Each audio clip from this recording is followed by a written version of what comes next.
En France, le BAEL et le CM66 ont été abandonnés depuis plus de 15 ans, et cela remplacé par l'Eurocode 2 et l'Eurocode 3. Pourtant, dans plusieurs pays d'Afrique francophone, ces anciens nombres sont encore très massivement utilisés. Plusieurs raisons peuvent expliquer cela.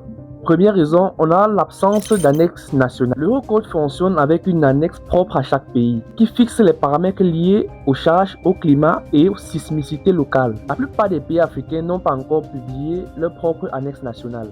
Sans elle, l'application de l'Eurocode est incomplète et nécessite par exemple l'emprunt d'une annexe nationale d'un autre pays donné, ce qui pose les questions pertinentes techniques. Deuxième raison qui peut expliquer cela, c'est la formation et les habitudes. Le BAEL et le CM66 sont enseignés depuis des décennies dans les écoles d'ingénieurs africaines et une grande partie du corps enseignant a été formée sous ces normes. La transition vers les Eurocodes demande les mises à jour des programmes, des enseignants et des outils de calcul déjà en place dans les bureaux d'études. Une troisième raison qui peut expliquer cela, c'est la complexité et le coût de la transition. Tous on le sait, l'Eurocode est bien plus complexe et bien plus vaste que le BAEL 91 ou encore le CM66. Plus de paramètres, plus de vérifications, plus de documents à maîtriser.